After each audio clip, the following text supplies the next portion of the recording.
రీసెంట్గా మందుబాబులు కూడా అసలు ప్రభుత్వం స్థాపించిందే మందుబాబులకి మంచి మందు తక్కువ రేట్లు దొరుకుతుంది అని 6 నెలలు అయిపోయేటప్పటికి వాళ్ళు కూడా రోడ్డు ఎక్కే పరిస్థితికి వచ్చారు. ఎండ్ ఆఫ్ ది డే దొరకనప్పుడు డబ్బులు లేవని ఎక్స్క్యూజ్ చెప్పొచ్చు. దొరుకుతున్నప్పుడు ఇప్పుడు మీరు నేను మందు తాగడానికి వెళ్తున్నాను ఎగ్జాంపుల్, నా దగ్గర డబ్బులు లేవు, మీ దగ్గర డబ్బులు లేవు, నేను మీ దగ్గర చెప్పను అరే నా దగ్గర డబ్బులు లేవు అని, మీరు నాకు చెప్పలేరు. కానీ గతంలో అయితే అరే షాప్ కట్టేశారు రా మందు లేదురా అని చెప్పొచ్చు. ఇప్పుడు నాకు మీరు చెప్పలేరు, మీకు నేను చెప్పలేను. అదే మందు బాబుల బాధ. ఓకే, డబ్బులు లేవు. ఏదో ఒక రకంగా సంపాదన అయితే ఉండాలి కదా, తాగాలన్నా ఖర్చు పెట్టాలన్నా. గతంలో సంక్షేమాలు ఇస్తే అన్ని తాగేశారు అన్నప్పుడు వాళ్ళకేం బాధలేదు కదా, ఇచ్చాం మళ్ళీ తెచ్చుకున్నాం వెనక్కి. ప్రభుత్వం నడిపించింది సార్. ఇప్పుడు ఏది నడపమనంటే ఆ విధంగా అట్లీస్ట్ అప్పుడు నియంత్రణ వస్తుంది. ఆ నియంత్రణ ఏం చేయాలా? పొద్దున 11 గంటలకి రిజర్వ్ బ్యాంక్ గవర్నర్ లాగా షాప్ కట్టి వెళ్ళిపోయాడు సార్. నేను ఎన్నోసార్లు ఆంధ్రప్రదేశ్లో తిరుగుతున్నప్పుడు చూసేవాడిని సార్.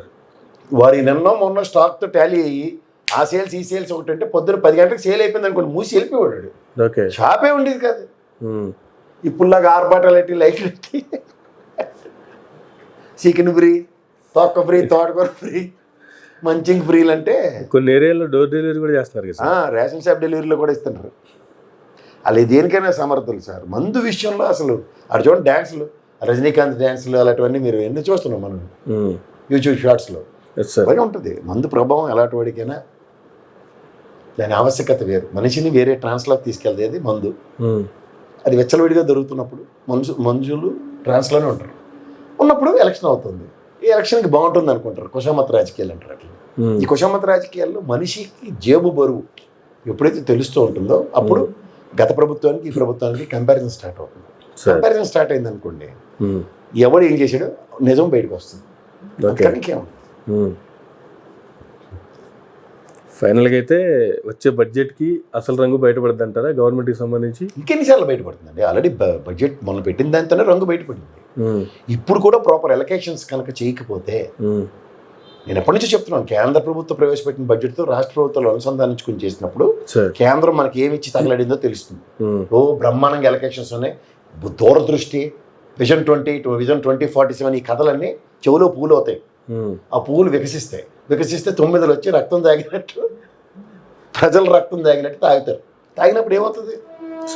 ఇదేది అదేది అలా అని చెప్పారు కదా, నీకు 15,000 నీకు 15,000 అన్నట్టు ప్రజలు కూడా అదేది ఇదేది అదేది అని అడుగుతారు. ఏది లేదు అంతా బోచానం అని తెలిసింది అనుకోండి, అప్పుడు మొదలవుతుంది అసలు జంగిల్ డ్రమ్స్. ఇండస్ట్రియలైజేషన్ గురించి నన్ను చెప్పారు కదా, -2.94లో ఉందాం అంటే అదో గతి అలా ఉంటుంది. దీనికి స్వయంకృత అపరాధాలు ఏంటి ప్రక్షాళన ఇస్తే తెలుస్తుంది. ఊరికే జగన్మోహన్ రెడ్డి మీద పడేసుకుంటూ కూర్చుంటే కాలక్షేపం చేస్తే పని ఎవరు చేస్తున్నాడు? ఎవ్వడూ చేయట్లేదు. వాళ్ళు ఫైల్లే చూపిస్తున్నాయి రిజల్ట్స్. ఎవరెవరు ఏ ప్రగతిశీల పథకాలని ప్రవేశపెట్టారో, ఏ ప్రగతితో ముందుకెళ్తున్నారో ఆయనే చెప్పుకొచ్చారు పెద్ద ఆయన. ఇంకా సబ్సిక్వెంట్ పరిణామాలు ఏముంది?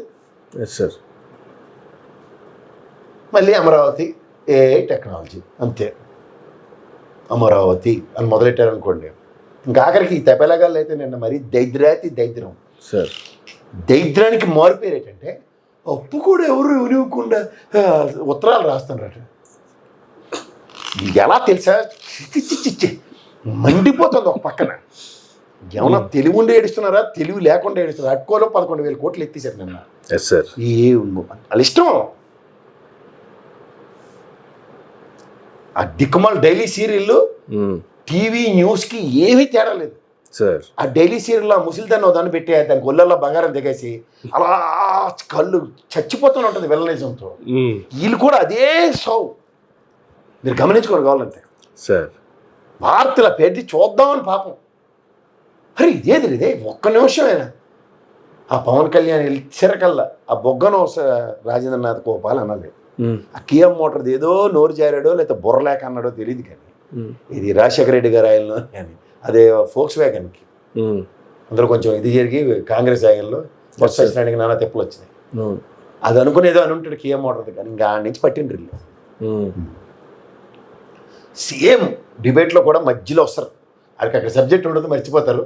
ఊకిళ్ళు బాబాయ్ ఆ అక్కకి అమ్మకి అన్యాయం చేసినాడు, ఆ ఎమ్మెల్సీ జడ్డి మీద కూడా ఇంట్లో డోర్ డెలివరీ చేసిన దరిద్రం ఒకటి, 4వ ఆ డాక్టర్ గారు మాస్క్ లేక ఆయన ఏమైందో ఆయన, ఇంకా 5వది ఏంటంటే దళితుల మీద దాడి. మీరా మాకు చెప్పేదని ఈ 5తోనే ఇప్పటికి కూడా బ్రహ్మాండంగా కాలక్షేపం చేస్తున్న ఆ ఛానల్లో వాళ్ళకి ఆలేసాయి. ఇవే ఉంటాయి. ఇంకేమైనా దిక్కుమాల టాపిక్ ఉండి చచ్చిపోయిందా అంటే, డిబేట్ ఎత్తుకోవడం అంటే, నేను ఎప్పుడైనా ప్రజలకు బాగా అర్థం అవ్వాలంటే ఆవు వ్యాసం అంటే తెలుసో తెలీదు, ఓ మాస్టర్ గారు ఒక ఎస్ఏ ఇచ్చి ఇది రాయండి అని చెప్పినప్పుడల్లా ఒక కుర్రాడు ఉండేవాడు, వాడు ఏడ్ చేసేవాడు అంటే ఏది ఇచ్చినా వాడు ఆవు గురించే రాసేవాడు. వీడికి ఇలా లాభం లేదండి. మాస్టర్ గారు టీవీ ఎవడు కనిపెట్టాడో టీవీ గురించి రాయరా అంటే, వాడు టీవీ జనాలు బాగా చూసేది, మా ఇంట్లో కూడా టీవీ ఉంది, మా ఇంట్లో టీవీ నేను హాల్లో ఉన్న సోఫాలో కూర్చుని చూస్తూ ఉంటాను అని 3 లైన్లు రాశాడట. రాసిన వెంటనే ఈ మాస్టర్ అనుకున్నాడు, మొదలెట్ట అమ్మాయిరా ఈడేదో టీవీ లైన్లో పడ్డాడు. కానీ టీవీ నేను చూస్తున్నప్పుడు నా పక్కనే ఒక కిటికీ ఉంది, కిటికీ తెరుచుకోగానే నాకు ఆవు కనపడింది అని, ఆవుకు 2 కొమ్ములు ఉంటాయి, దానికి ఒక తోక ఉంటుందని మొత్తం ఆవు మీదే వ్యాసం రాసి మాస్టర్కి ఇచ్చాడట. ఆడికి మెంటలు వచ్చి ఏంద్ర ఇదని ఇంకోసారి ప్రయోగం చేశాడట. అరే ఇంట్లో కుక్కల్ని పిల్లుల్ని పెంచుకుంటారు కదా, దీని మీద వ్యాసాలు రాయండి అన్నట్టు. ఇది చూద్దామని 2వ రోజు కూడా ఆడు ఇదే మొదలెట్టాడట. మా ఇంట్లో కుక్క ఉంది, మా ఇంట్లో పిల్లి ఉంది, ఇది విశ్వాసపాత్రులు కాదు, పిల్లి పాలు తాగును, కుక్క కూడా పాలు తాగును, ఈ పాలు మాకైతే ఇంట్లో ఒక ఆవు ఉంది, ఆవు నుంచి పిండి దానికి ఇస్తారని మళ్ళీ ఆవు దగ్గరికి వెళ్ళిపోయాడు. దానికి 2 కొమ్ములు ఉంటాయి, తాకుంటాయి. సేమ్ టు సేమ్ ఈ తపేలా ఛానల్ మీరు చూసుకోండి. పొడ్డు కొరకు మరీ చెప్తున్నాను, ఇంతకు మించి ఆడు ఇంకోటి ఏమైనా చెప్తే ఒట్టు. ఈ దరిద్రానికి మధ్యలో ఆ బీజేపీ వాళ్ళని కాపాడాలి అని ఒక మొదట నటన స్టార్ట్ అవుతుంది. అప్పుడు ఏమవుతుందంటే, అమెరికా ట్రంప్ కోసం వెళ్ళాడు, ఇవాళ ఇక్కడ రేపటి నుంచి ఇంక విదేశాల నుంచి విద్యార్థులు వెనక్కి రారు, ఇలాంటి పకోడీ కబుర్లు ఒకడు. అరే మనం దొరికిపోతున్నాం అనుమానం వచ్చింది అనగానే ఆ టీవీ5 మూర్తితో పులిరాజా నువ్వు మొదలెట్టంటారు, ఆ బీజేపీ ఒక బకరాగా నన్ను తెచ్చి కూర్చోబెడతారు. ఆడికి దొల్లగొట్టి ఆడి నోట నీకు మాట్లాడనివ్వదు, విభజన హామీలు అన్నీ తీసుకొచ్చి చెప్పేస్తాడు. ఇవేటి ఎత్తు వచ్చి అనగానే 2వ రోజు మళ్ళీ సేమ్ టు సేమ్ ఇవే జరుగుతున్నాయి. మీరు గమనించుకోండి. ఇంతకన్నా ఏంటి జరగవు కొత్తవి సార్. ఇంకేం జరిగితే చెప్పండి సార్. ఏముండదు, ప్రస్తుతానికైతే అవే జరుగుతున్నాయి, అవే జరుగుతూ కూడా ఉంటాయి. ఈ 5 సంవత్సరాలు వీటితోనే కాలక్షేపం చేయాలి. రోజు నోరు పడిపోయేలా జరిగినవి వార్తా విశ్లేషణ టైప్లో చెప్పుకొస్తున్నాం. ఏమైనా ఎఫెక్ట్ ఉంటుంది ఆవిడకైనా సార్. తెలుగు మహాసభల్లో రమణ గారు భలే మాట్లాడారు. వెంకయ్యనాయుడు గారు తెలుగు ఆవశ్యకత ఇడిచి పడితే పలా నారాయణ చైతన్యుడికి ఏడు చెప్పారు తెలుగు విషయంలో.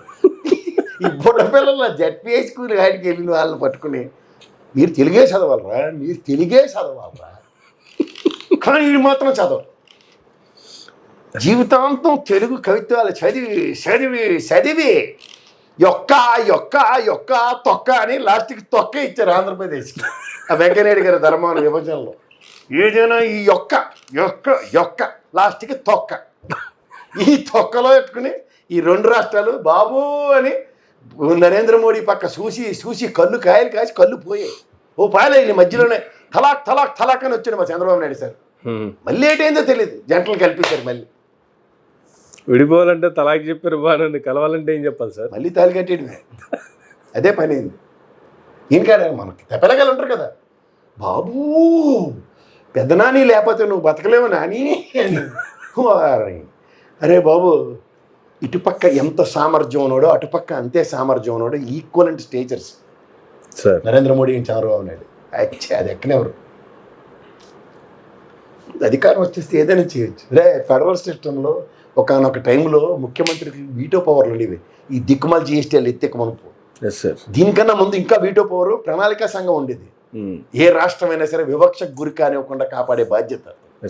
ఇవాళ అతిగతిలో నీతి ఆయోగ నీళ్ళని తెచ్చిపెట్టుకుని మీ దరిద్రానికి మీరే కారణం, ఎవ్వరు ఏం చేయలేరు.